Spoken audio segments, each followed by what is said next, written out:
वस्तुतः ये जो परंपरा है, माताओं को मर्यादा में रहने की जो परंपरा है, वो हमारी भारतीय सनातन वैदिक अति प्राचीन परंपरा है।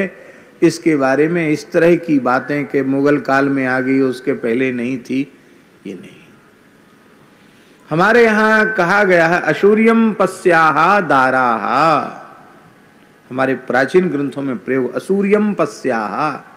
असूर्यम पस्याह का अर्थ है वे इतनी मर्यादित रहती थी हमारे देश की बहू बेटियां कि सूर्य भी उनको न देख सके। इसका अर्थ ये नहीं कि वो सूर्य के सामने नहीं जाती थी, इसका मतलब जो सूर्य सबको देखता है, इतने प्रभावशाली पुरुष भी अपनी इच्छा से उसे न देख सकें। संपूर्ण राष्ट्र की, धर्म की सुरक्षा नारी देह की पवित्रता में है। नारी पवित्र होगी तो सृजन भी अत्यंत पवित्र होगा। पवित्र सृष्टि होगी, संस्कार युक्त बालक बालिकाएं जन्म लेंगे तो ही आपका गृहस्थाश्रम सफल होगा। आपकी जीवन की जो कुछ उपलब्धियां है वो सब काम आएगी। और वही नष्ट हो गया तो आपने जो कुछ जीवन भर इकट्ठा किया, अपने तन मन प्राण की पूरी शक्ति लगा के, उसका क्या हुआ? उसका लाभ आपको क्या मिला? इसलिए मर्यादा बहुत आवश्यक है। अभी यहां लोग जानते कि नहीं जानते, कन्या जब विवाह मंडप में आती है, नववधू, तो विवाह मंडप में आते समय जब तक पाणी ग्रहण नहीं हो जाता है, बहुत ध्यान से सुने, उसके बीच में कन्या आती है तो बीच में एक अंतरपट रखा जाता है, एक कपड़ा रखा जाता है बीच में।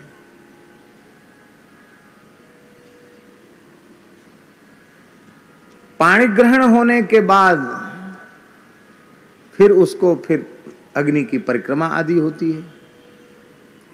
वो कपड़ा बीच में अंतरपट रखने की आवश्यकता क्या है? इसका बड़ा सूक्ष्म भाव है।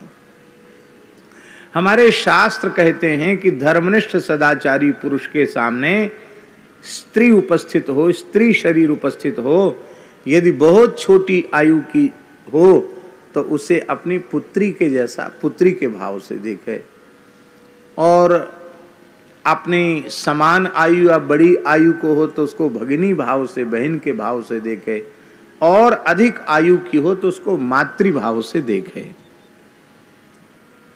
माने बेटी, बहन या मां, इन तीन दृष्टियों से ही नारी देह का दर्शन नारी की ओर देखा जा सकता है, और कोई दृष्टि नहीं है।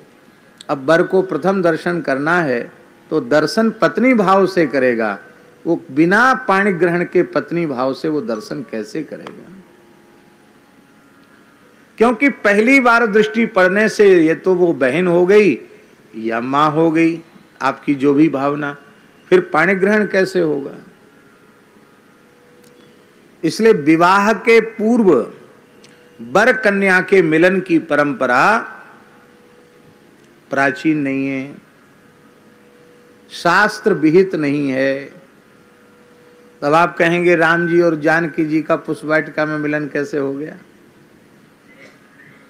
कैसे हो गया? गाडोदिया जी तो बड़े मानस प्रेमी हैं, कैसे हो गया? सुमरि सीय नारद बचन, गोस्वामी जी का ना, सुमिरि सीय नारद बचन।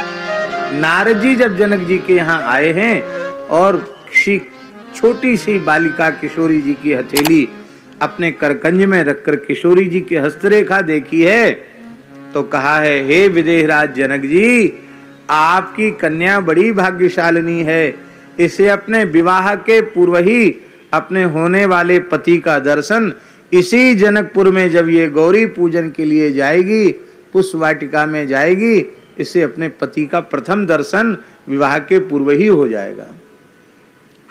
ये किसने कहा था?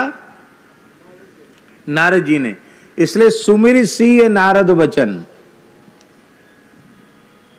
तो यह एक विशेष विधान हो गया, इस विशेष विधान के कारण ऐसी व्यवस्था हुई। अब स्थिति कितनी खराब आ गई है।